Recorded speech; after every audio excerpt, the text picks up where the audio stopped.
The following has been brought to you by SJP World Media.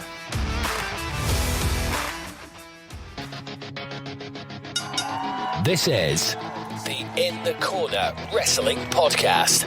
You can listen to the full show every Wednesday and Sunday only on SJP World Media. Now, here's the man in the corner, BenNny Mac.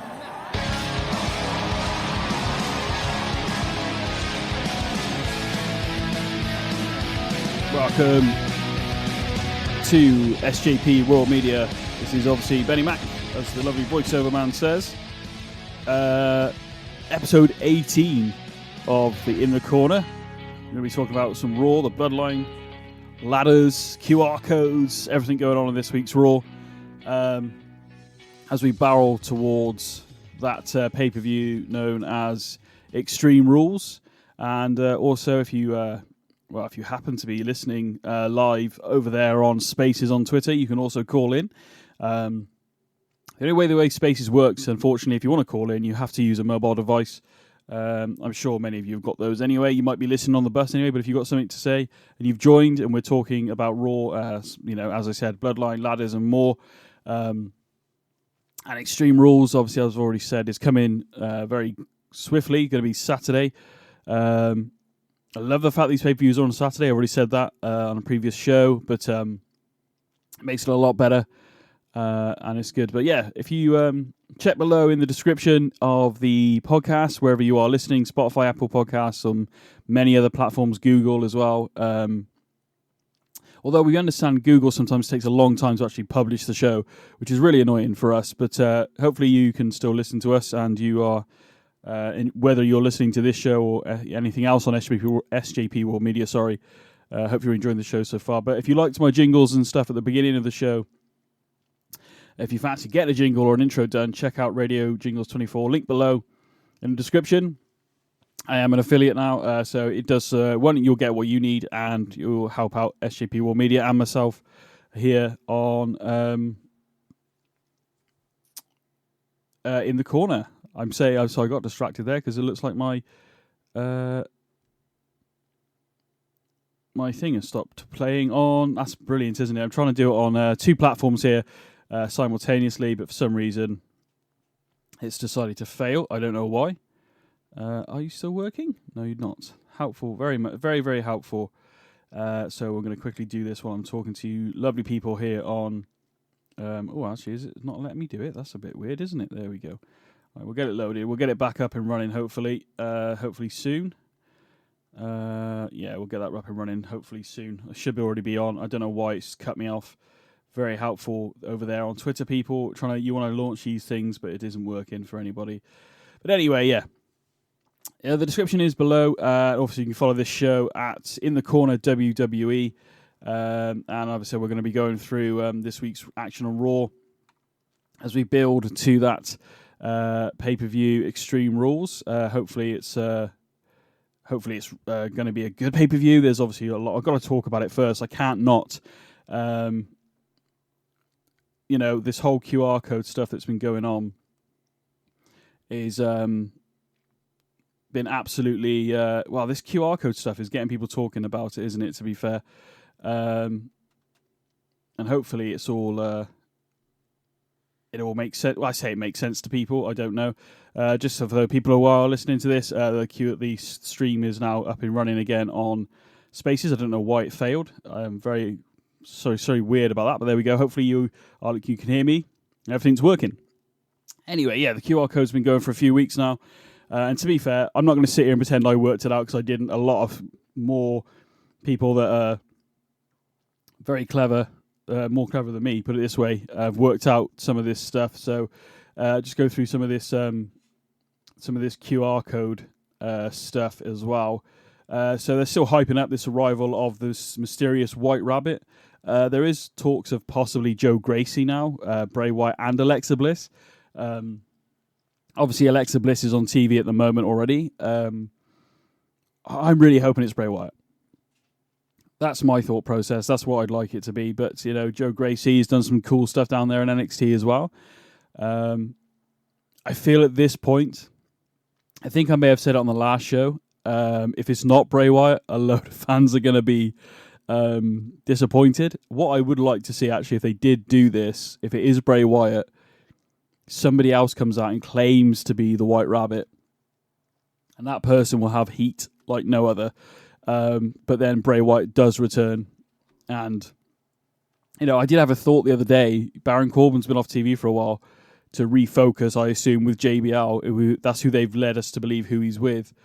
Wouldn't it be, instead of the Lone Wolf, wouldn't it be, I'm hoping it's not, because actually I don't want to see Baron Corbin come back and just lose again, if that is the case. But all signs point towards Bray Wyatt, by all accounts. So following, there's a backstage segment with Alexa Bliss, and a QR code appears with this weird, there's an image in the background, like a video playing that you can't quite make out. And then also, during the Extreme Rules contract signing between Bayley and the Raw Women's Champion Belair, a QR code was on Corey Graves' clipboard, which I did manage to capture. The one that flashes up so quickly, I can't get it because I don't know where I'm watching. The TV doesn't. It distorts it too much for me, basically, so I can't get it. But this time, the code leads to a biblical painting of Samson and Delilah, which is similar to the picture tweeted by Bray after Alexa betrayed him in April of 2021 at WrestleMania, I believe. And then there's some coordinates on there as well, and one of the other ones, if you can see it, which points to Wells Fargo Center. This is the location of this Saturday's Extreme Rules. Which is being reported that this is where the White Rabbit will make his or her appearance. Now, I'm really hoping that it's going to be Bray Wyatt, as I've already said. In a twist, a lot of people are thinking this Joe Gracie thing is like a red herring, so it's not really, unless he's going to come in as with Bray, possibly, I don't know. But everybody's pointing to Wyatt. It's hard not to see the way they've done it, the way they're sort of teasing with certain things. It makes absolute sense that it's Bray Wyatt. I will be utterly, utterly disappointed if it's not. But hopefully it is. Speaking of Extreme Rules, before we get into Raw, tomorrow on In the Corner on a special Extreme Rules predictions and preview show, joined by Tyler, as many people already know. That show will be out tomorrow on Thursday. So, this is normal show, normal Raw stuff, and we will get into the card of Extreme Rules, put our predictions in, and then obviously we'll try and get that review show out on the Sunday, hopefully. As normal for In the Corner. Obviously, normally In the Corner on a Sunday, we'll be talking about SmackDown and any other news. We will still talk about SmackDown. Big match coming up on SmackDown this Friday. Intercontinental Championship being defended once again. Gunther, I was going to call him Walter then. Defending it one more time against Sheamus. And they had an excellent match at Clash of the Castle. Really enjoyed it. And I'm just wondering how this is going to play out on SmackDown. And it's going to be interesting to watch. I'm actually really hyped for that title match on they're calling it the season premiere, aren't they, of SmackDown? So hopefully it's good. Hopefully it lives up to the hype, because I'll tell you what, they got there's a lot more these guys can do, in fairness. But they've got quite a big match to follow on from. So hopefully Act 2 will be good. We're going to run through a couple of matches. Some matches we'll talk about more than others, but we'll as usual, basically, ladies and gents. And if anybody does raise your hand, a request to talk in the spaces on Twitter at In the Corner WWE. Those will be moving to, at the moment, it's a very odd day today, but normally we'll be doing the spaces at around 7:30 p.m. going forward on, apart from the Extreme Rules show. But the weekly shows, the Wednesday and the Sunday releases, so look out on a Wednesday and a Sunday. Then the podcast comes out a few hours later on SJP Raw Media. It's not going to happen quite yet, but there is talks of doing this show live also, which I think will be better for fan and people people who enjoy the show and listen to the show will actually be able to interact on a Wednesday and a Sunday. Those are yet to be sorted. So we're hoping, where are we? What did I say we were? Episode 17. So yeah. No, we're episode 18, I beg your pardon. So we're hoping to get that done soon. Not necessarily a video show, like, where you see my face or anything like that, but so still a radio show, but it will be on places like SJP World Media YouTube's page, in the corner on Facebook, and also SJP's Twitch channel. So you can all join in and put comments in, or you can come to Twitter, like I said, and spaces will be open when they work properly. And you better call in and you actually get your voice on the show and, give me some thoughts and what are you thinking, whatever we're just talking about that day, that week, any rumours you think I haven't mentioned or I should know about, if I, and then we can talk about it, and it'd be good. It'd be good to chat. Good to talk, as they say on the old BT adverts back in the day. So as I said, we're going to go through these matches. Overall, Raw was had its interesting moments. Again, I will always say this every week. 3 hours is too long. But what I am starting to notice, bar a few ones, that the things that are happening on Raw is a case of beforehand. It felt like maybe even a month ago, maybe just over a month ago, some of the segments backstage and stuff, or even in the ring, felt like it was just there just to kill some time, so they can move on to the next thing, which is kind of true, I suppose. But it felt unneeded or unwarranted. There aren't many things at the moment. It's only, I wouldn't say it's unneeded, but I'm a bit sort of perplexed by, I don't know what's going on, which I'll talk about in a bit. But I like it. Yeah, it doesn't feel slotted in there just to fill time now. It actually feels like everything you're watching, obviously the QR codes helped, trying to look for those in each scene. Is it behind them? Is it going to come on the TV? Is it on one of their on one of the superstars' gear or something like that? I don't know. But everything feels relevant is what I'm trying to get at. So hopefully everybody else feels that way. As I said, below this podcast, wherever you're listening, if you go on Twitter at In the Corner WWE, you can obviously disagree, agree, or maybe put in a topic I haven't spoke about, maybe, or something I missed. I try to react now more like on what I remember and what I enjoyed in the moment, rather than going through every single one. But I'm going to give you the results anyway. Braun Strowman defeated Chad Gable via pinfall after a powerbomb. So yeah, it was it was okay. it was one of those matches. Otis defeated Johnny Gargano via pinfall with the front slam.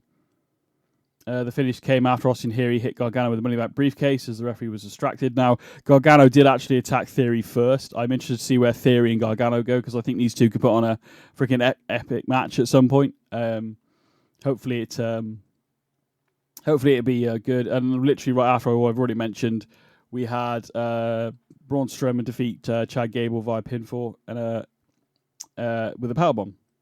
Right after that Gargano match as well. Judgment Day. So this is quite interesting. This is the start of Raw. Judgment Day, AJ defeat AJ Styles, Rey Mysterio, which Rey Mysterio got taken out and AJ went for a tag, but couldn't. Rey wasn't there, so it led to Judgment Day winning. After the match was more interesting, though, to be honest. AJ Styles and Rey having words, and Rey was apologising, saying sorry, and he was like, "Where were you?" And then AJ shoved Rey Mysterio down. Obviously, Judgment Day, aka Finn Balor, mainly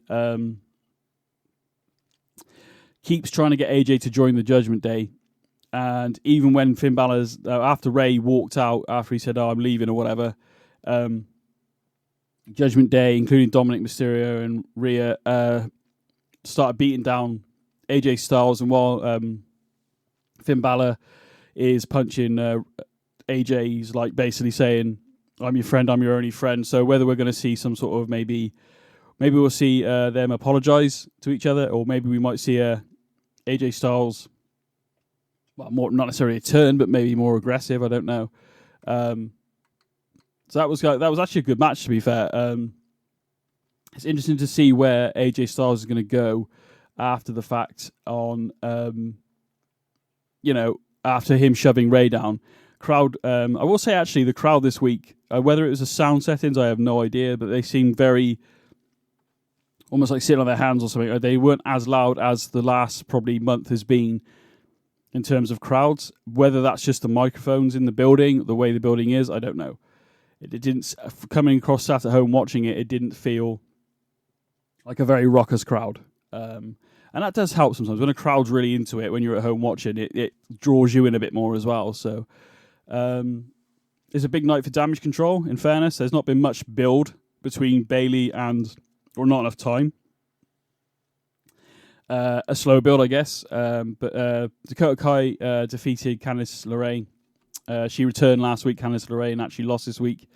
After a roll-up, Bayley interfered to allow Kai to score the pin. And also, Bianca Belair and Bayley signed their contracts for it's a ladder match at Extreme Rules. I was not aware of this. I was not aware that there's not been a women's ladder match for a women's championship in WWE. I thought when we had the Divas Divas, it's just a silly boy. Naughty word. Women's Revolution, we had, well, it was called the Divas Revolution, wasn't it, at the time? We'd had this match, but it's because of Money in the Bank, I think. We've had Money in the Bank, matches for the women's division, haven't we? So that's what I thought. But yeah, these two are going to be facing each other in a ladder match. We'll get more into that tomorrow with the Extreme Rules, prediction show. But the women sort of, it's a typical contract signing, but Bayley says, I think it was time for me to go and have dinner with the girls and all this, and it shows up on the Titantron that Kai and Io Sky are beating up Asuka and Alexa Bliss. Asuka's come off worse. He's had a chair stamped on her leg and everything like that. Belair and Bayley go at it in the ring as well, which led to Belair managed to get away from Bayley so she can go and help backstage, and basically it led to by the time she got there, the rest of Damage Control have gone, and Alexa kind of awkwardly looks at the camera a few times and then says, I want Io Sky tonight. So that's what happened. Io Sky and Alexa Bliss was actually the main event on Raw this week. That's what I mean with the show. Everything feels, although we didn't know what the main event was, the segments that we have, again, like I've already said, don't feel like filler. I feel like they have a purpose now. At least with this week's Raw, definitely, I seem to feel it a bit more this week and understand it a bit more this week, if that makes sense. Especially in this episode of Raw, even with SmackDown, actually, the show's flow. No ridiculous stuff in there that I can see so far. As I've already said, it just makes a lot of sense as the night progresses. And obviously, like I said, Raw's a long-ass show. It doesn't need to be that long, but it is. Io Sky versus Alexa Bliss was a pretty good match. It was a decent to see the women's division headlining the main roster. Ultimately, it's there to set up. Io Sky defeats Alexa Bliss after hitting a moonsault. Again, Bayley interfered ringside. So Damage Control on a roll at the moment. And it left with them beating down Belair and everything. And basically, Damage Control stand tall at the end of Raw. Bayley holding the Women's Championship on the top of the ladder while Io and Dakota Kai, are holding the ladder with their tag team titles. So, we'll talk about that upcoming match again, like I said, in tomorrow's show. But they do. Damage Control sounds a lot more dangerous now. I'm actually... they've had some meaningful wins. I'm also actually a bit more excited about the prospect of this match between Belair and Bayley now. It's a shame it had to be the go-home week, I guess, but maybe that makes more sense. You want that final lasting look of basically Alexa Bliss and Asuka have kind of been taken out by Damage Control. So Belair's got basically it's look, it's a ladder match. We know Damage Control are going to get involved somehow. So it's going to be interesting. And I will give you my prediction tomorrow. But I think the Extreme Rules match between them now is going to be actually one of the matches to watch. I wasn't really excited about it before. But I am now. Basically, we had the face-to-face with Matt Riddle and Seth Rollins. That was... those guys. It was actually nice not to see them fight, I guess, because we've seen that enough. So it was good to have them try and not fight each other because there was a clause put in where they couldn't. It was good. They insulted each other's families, talked trash, but no contact ahead of their bout in the fight pit. Daniel Cormier. I'm not a big. I know MMA. I know some fighters. I don't know. I know he's a well-known fighter. I recognise his name, but I've never seen him fight, so I can't really say it. But he's going to be in the referee in the fight pit. The only way you can win in the fight pit is by submission. I always said a few weeks ago, I thought this maybe would be I was not aware, even though I watched a lot of NXT, I somehow missed the fight pit match that Matt Riddle had back then. So, but it's kind of like a modern Lion's Den a little bit. It's not as curved. Obviously, it's a cage with a platform with no ropes in it, basically. So I'm actually interested to see how this goes. They revealed the cage on the main roster. I missed it on NXT, which is such a shame because I'm going to have to go back and find that now to see what that match was like. But Matt Riddle and Seth Rollins it has the possibility of being a really good, one of the top matches of the night.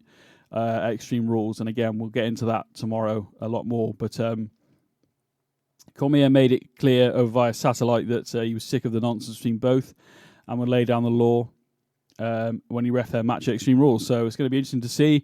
Maybe we might see some interaction between Seth and Cormier, or even Riddle, maybe. Be quite interesting to see what happens with that. Going forward, it's like I said, overall not a bad Raw, to be fair. It's made me excited. There's two things that I enjoyed a lot this week on Raw, which I'm going to go into now, and that is an impromptu United States Championship match between Bobby Lashley and Mustafa Ali, and what a match it was. It was really good a way of making Ali looked like a real contender, and he hit the biggest thing in the match for me was he hit a 450 and he landed on Bobby Lashley's arm while Bobby Lashley was holding the bottom rope, and it was good. It was really good, and he just kept Bobby Lashley beaten down to a point where he thought he should win. He kicked out, then he threw him out the ring, and then he said count ref, and then Ali got back in the ring, literally right before the 10. And then eventually, Bobby Lashley put the Hurt Lock on, and basically, as I said, Bobby Lashley won. It was actually a really good match. If you get a chance to watch Bobby Lashley versus Mustafa Ali, sorry, it's not a long match, but it's a good way of getting Ali back on TV and showing that actually he is somebody that could be potentially a champion, whether it be mid-card, maybe it's...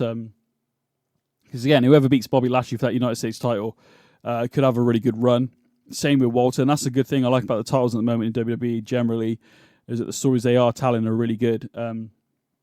I do feel the women's division is lacking a little bit on both shows. I would say SmackDown's slightly ahead. Liv, jumping off the turnbuckle last week through the table was cool to see. It's going to be an interesting match between those two. But yeah, I'm all the matches I've seen for Extreme Rules, I'm pretty much excited for. More excited for others, as you would think. But again, I'm getting too far ahead of myself, and we will talk about that tomorrow. After the match between Bobby Lashley and Ali, Seth Rollins attacked Lashley from behind, stomping Lashley's face into the United States title, as well as hitting it on Ali on the outside. So we've got that to whoever wins.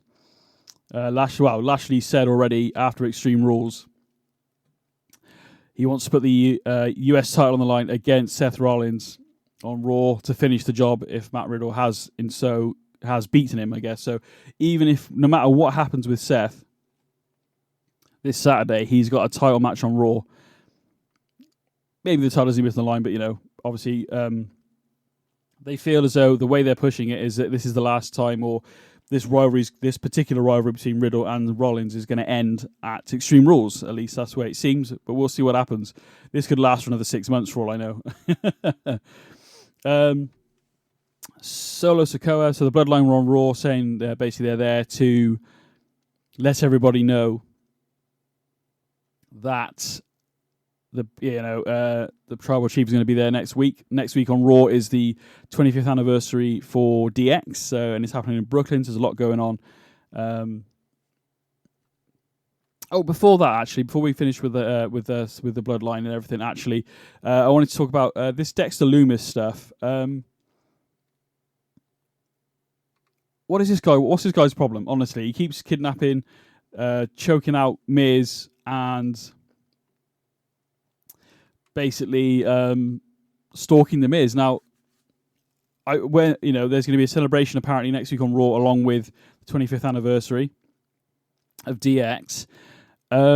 We haven't heard from Dexter Lumis. We don't actually know what the hell the guy's problem is, but it's getting rather creepy now. And we're moving into Halloween season, so maybe they'll keep it going a bit longer.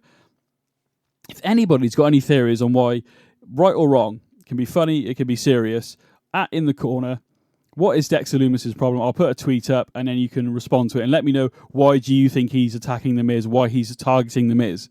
It'd be interesting to know, because I have no clue at the moment.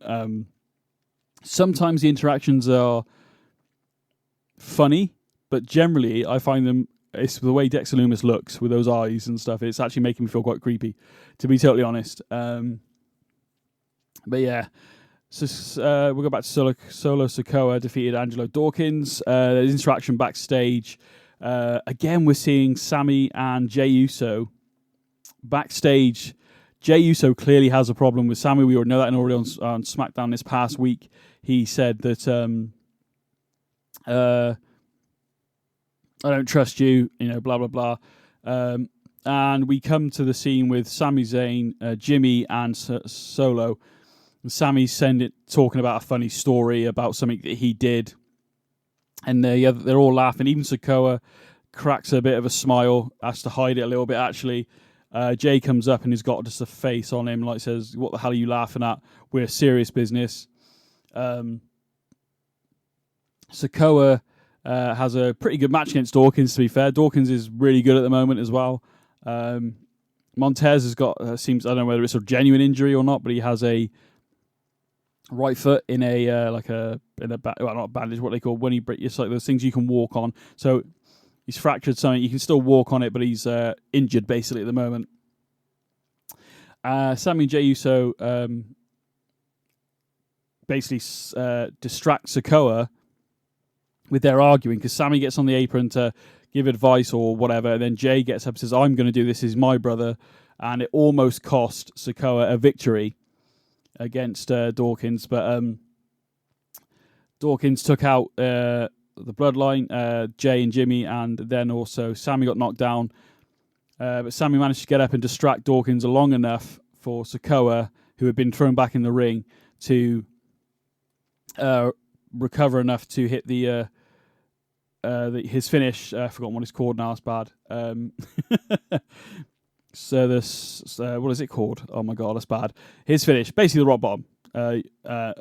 Basically, spinning solo is called, I think.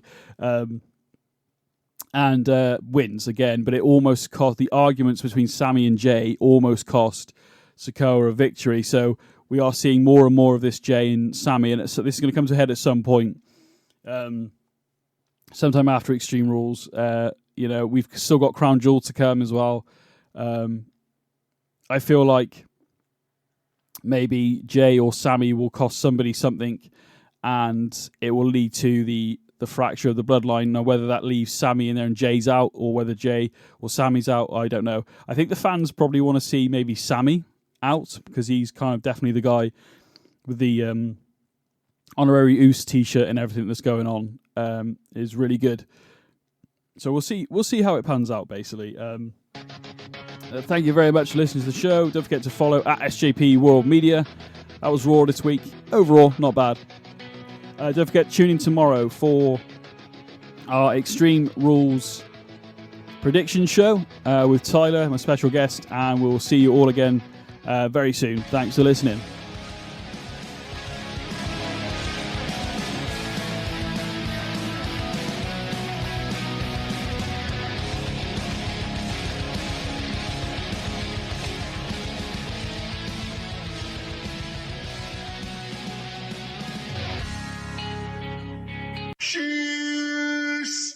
Cheers, please.